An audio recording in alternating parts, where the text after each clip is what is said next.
7 minutes now before the top of the hour. In fact, it's 8 minutes before the top of the hour. Guys, it's our final segment right now. But, Jack, we had a question before we went to the break. I think you wanted to say something. Well, I've got a lot of questions to ask, and you just told me I've got limited time. So, the question now comes to us as general people to say, how do we protect ourselves online? I mean, in as much as we are out there, there's always going to be someone who's fishing on our space, who's trying to accumulate information from us. How can we stay protected? Shameless plug, on Twitter, Claro41, LinkedIn, same thing as well. What we do there as a company, we share a lot of information that we should be charging for, but we share cybersecurity awareness trends. Please say those handles again. Well, should I say it again? You can please say it again. Okay, on Twitter, it's at Clyrofor, CLYROFOR with the number 1, because you know how it is. LinkedIn, Clyrofor. Point being, we update on a regular basis cybersecurity related news, but tips and tricks on how to protect yourself online and generally as you conduct yourself on the internet. Fantastic stuff. So what's the prospects looking like? I'm just now talking about the business, Clyro4, in terms of where you guys going. What plans do you have for the business? We are in a fortunate position that we are 5 years old. We are in a niche space. More and more things are going online. So our market that we're addressing is ever growing. Okay. And we have a track record now. Is it? Unfortunately, there aren't a lot of black-owned companies, small companies in our space. Absolutely. So, unfortunately, in the sense that there's a massive opportunity for everybody else to be eating as well. But for us personally, we are growing. We are a QSE, qualifying small enterprise. We're no longer an SMME. Okay. We have blue chip customers. What's blue chip customers? Like, so, I hear the word, I'm just not sure, and I don't want to act as if I know. So typically, this is my corporate background coming into play now. Okay. Typically, we'll refer to blue chip customers as the blue chips, so the top companies on the stock exchange. So the big companies in the country generally will be considered blue chip stocks on the stock exchange. Wow. So we then say blue chip companies. So it's companies that are quite sizable and have lots of budget to spend. That's who we've targeted. That's how it took us so long to get going, because you target the big boys. It's harder, but the rewards are greater. Okay. But it just takes you that much longer. So we're in a really, really good space. We have skilled people.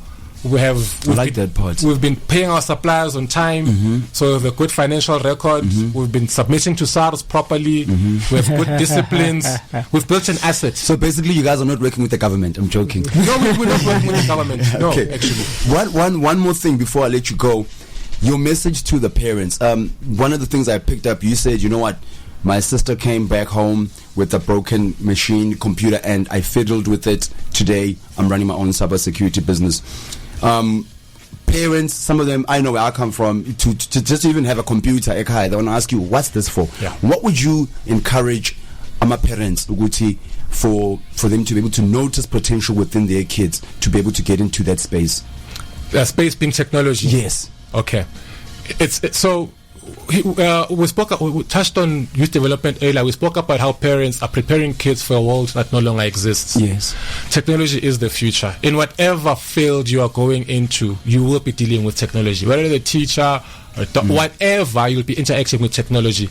The worst thing you can do is keep your child out of the game, because you are hindering them instead of letting them learn from a young age how to interact with the thing that will become an integral part of their lives across their entire lives going forward. Let your kids prosper. You have to allow them to connect to the internet. However, you need to monitor what they are doing online. You can't just let them loose. Expose them to environment, but don't expose them and don't hold their hands. Do both. Fantastic. Tabang, before I let everybody go, Jack, you know you're always going last on that one. Where can people get hold of you? I need you to come back. You and I had a chat. I want to speak about the issue of NSFAS. Like, I need you here for like a whole hour. Disclaimer, I did not work for NSFAS. So where can people get hold of you in social media? It's at Twitter mostly. I spend most of my time on Twitter at Tebantsasa, in full, which is TEBANG NTSASA. So that's where I spend most of my time, and I share what I do on a weekly basis. And my dream is to save this world one entrepreneur at a time. That's the mission that I have, to develop young people that know and understand what it means to run and manage a business of their own. So my mission is just to save this world. Absolutely. One entrepreneur at a time. Man, I can hear the passion. That's why I'm like, you need to come back for an hour where we sit down. Okay, you know what? I don't want to say too much about NSFAS because now you're going to be like, no. But come back and we speak about issues of youth development. Jack, my man, thank you so much. I wouldn't be here without you. Where can people get hold of you? And in fact, how's Flight Mode Pro doing? Hey, kept that, man. Flight Mode is merging with another company. Are you serious? I'll let you know. You're the first person to know. Yeah. But what I really wanted to say, I mean, Loiso, we used to play around in the streets together, you know? We used to chase stones and sort of all of that. But now we're connected to the internet. I mean, is that healthy? I mean... why are you asking such questions? Look, the both of us have got no big bellies, but, you know... It is extremely, as you can see. All right, that is Career Mode, one of my favorite features right here on Lunch on Caps, guys. Rest assured, Jack will be back again next week. What are we looking at next week? We're still going to decide. We're still going to decide next week what's happening, but it'll probably be to do with TV production. Yeah, fantastic. Look, I just want to touch up. Last week I wasn't sure. I had two female pilots. That was amazing, man. Yeah. That for me was just amazing. I wish I was here. Definitely, man. Every slot that we get here, we'll try to maximize on it. And if you can give us more time or find gaps to put us in, then we'll definitely do that. Absolutely. Jack, you have been wonderful. Thank you so much for that. Right, guys. Coming up now is Youth in Business with Thando Daz, one of my favorite people. Okay, thank you so much to everybody. Thank you to the producers for making the show happen. Thank you to Loiso and thank you to Tabang. Jack, you're the best. Thank you so much. Sure.